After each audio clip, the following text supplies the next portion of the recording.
E aí, galera do Tendência, aula de Biologia com a professora Ana Lia para o terceiro ano e o conteúdo Classe dos Anfíbios, aula 1.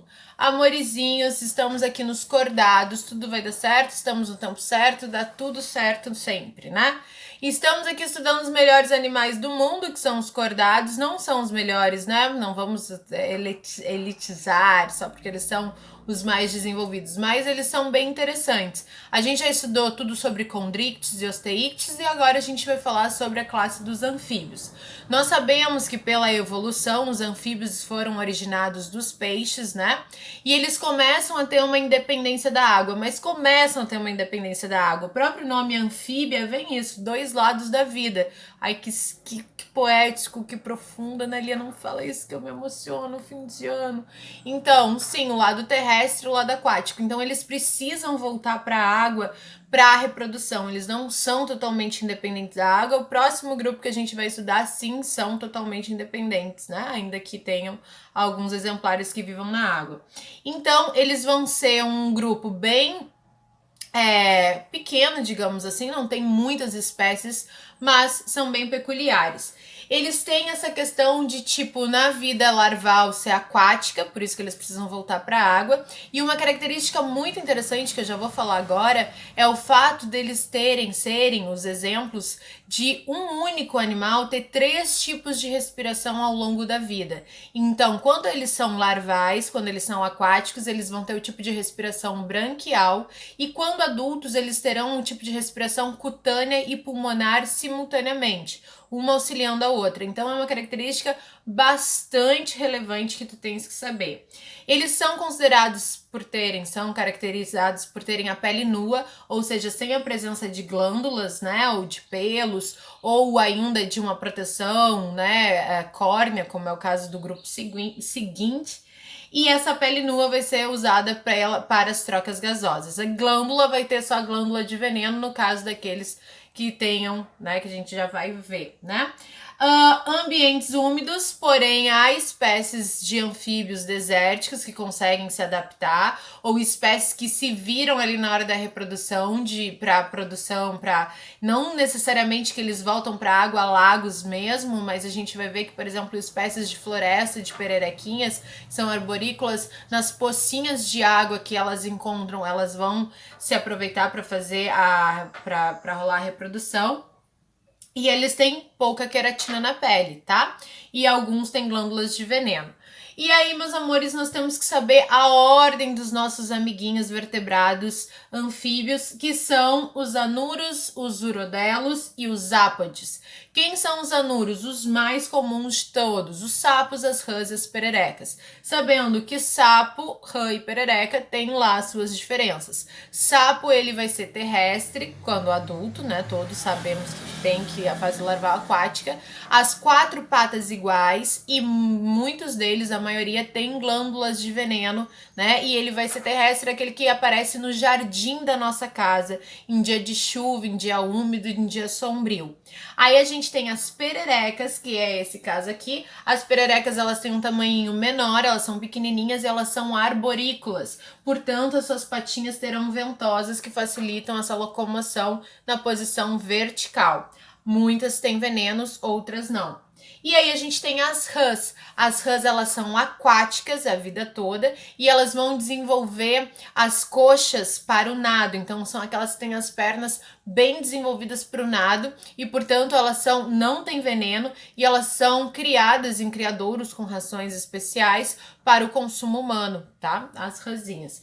E aí a gente tem os urodelos, que são as salamandras, que se a gente olha muito rápido, elas nos confundem às vezes com os lagartos, pelo seu formato corporal. E a gente tem os ápodes, que são as cecílias e as cobras cegas, que também às vezes nos confundem com os anelídeos, né? Porque tem uma característica bastante parecida. Mas todas elas são anfíbios, tá bom, meus amorizinhos? E aí a gente já entra na parte da metamorfose, que é da reprodução dos nossos amigos anfíbios, que a gente já viu ano passado, fez desenho e tudo mais. Olha o que a gente está vendo aqui, ó, nessa fotografiazinha. A gente está vendo o momento da cópula. Então vocês estão vendo que a cópula ela não é necessariamente na água, tem algumas espécies que já ficam totalmente submersas só com a cabecinha para fora, e outras aqui como as pererecas, a gente vê pelas ventosas que estão no galinho, que elas estão provavelmente aqui embaixo, tem uma pocinha de água. O que a gente tem que saber, meus amores? O tipo de reprodução delas. A reprodução delas é fecundação cruzada, porém é uma fecundação externa, não se confundam. É fecundação externa. Por mais que elas estejam ali naquele abraço sexual, é fecundação externa.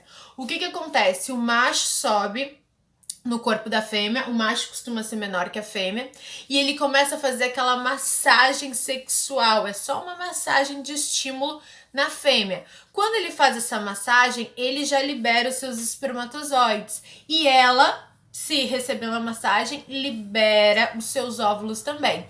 Tudo numa substância aquosa que vai ser misturada onde? No ambiente líquido na água. Espermatozoides e óvulos fora do corpo dos dois vão se juntar e formar uma espuminha. Formando essa espuminha, vai acontecer a fecundação e vai formar os ovinhos, que dependem da água, não vão ter casca, tá? Vão precisar de um ambiente líquido.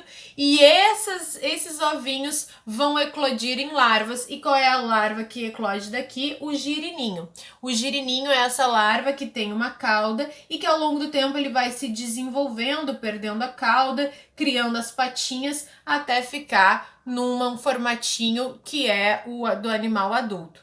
Então a gente tem que saber que a fecundação é cruzada, porém a reprodução é fecundação cruzada externa, certo? E tem um abraço sexual. Lembra que eu falei que se tu pega uma rã, por exemplo, não vai fazer isso, porque a gente não gosta de pegar os animais, etc e tal.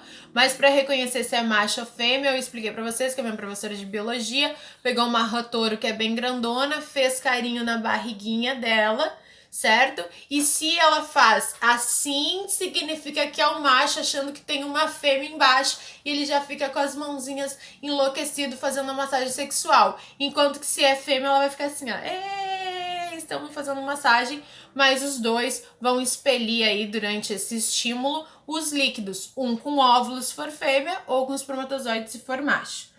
Certo, meus amores? Não, a fecundação é externa, o desenvolvimento é indireto, já que tem metamorfose, já que tem a larva, que é o girino. São dioicos, sexos separados, e a fase larval se chama girino. E aqui a gente termina o nosso fundo preto, mas a gente tem o nosso fundo branco com maiores detalhes. A gente já está acostumado a esse nosso ritmo de estudo. Vamos ver se faltou alguma coisa. Tem alguns detalhes aí, né? Isso de tudo a gente já comentou. Aqui tem algumas outras fotos. Aqui está mostrando, ó, as glândulas paratoides, que são as glândulas que produzem veneno. Mesmo os sapos e as pererecas que têm veneno não são considerados peçonhentos, porque para ser considerados peçonhentos tem que ter uma forma de inocular o veneno, né? Que é o caso de muitos artrópodes, aracnídeos e répteis. Não é o caso deles, então, tipo, serve para eles não serem presa, para eles não serem comidos, porque então eles envenenarão os seus predadores. Aqui a gente tem a salamandra, aqui a gente vai falar muito importante sobre a reprodução dela, e a cobra cega, salamandra, perereca, que é a nuro, né? Aí, tubo digestivo completo, terminado em cloaca, então cuidado, porque por mais que seja fecundação externa, ele tem cloaca, tá? Não é terminado em ânus. O tipo de circulação a gente tá pulando, porque a gente vai estudar todas as circulações juntas. Respiração pulmonar, branquial e cutânea. Excreção, muito importante.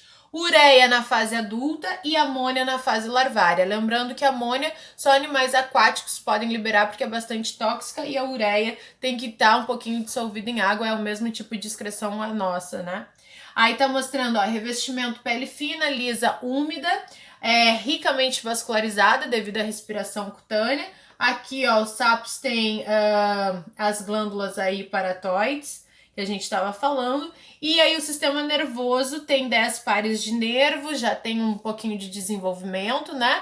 E o que a gente tem que saber principal aí, além da reprodução que a gente viu no caso dos anúrios, é a reprodução das salamandras. A gente tem que saber que as salamandras, os urodelos, eles passam por um processo de neotenia, que vocês já estudaram lá, os tipos de reprodução. O que é neotenia? Quando as larvas do animal, antes de chegar na fase adulta, já são maduras sexualmente. Essa aqui é a larva da salamandra, chamada axolote, e ela é capaz já de se encontrar outra axolote, é capaz de reproduzir antes de chegar na fase adulta. Depois ela reproduz e ainda se transforma numa salamandra adulta, tá? Então isso chama neotenia, essa capacidade de larvas serem capazes de reprodução, tá? E aqui tá mostrando o desenho bonitinho, ó, do abraço sexual, macho sempre um pouquinho menor que a fêmea, óvulos, espermatozoides e aí a fase de metamorfose até chegar no adulto. E aqui tá mostrando de novo a classificação em anuro, sapo, rã, perereca, urodelo, salamandra, tritão e proteus, são todos bem parecidos. E ápodes, cobra cega ou cecília, pode ser chamado de um jeito ou de outro. Beleza, gente? É isso aí. Terminou, acabou. Próxima classe, classe dos répteis.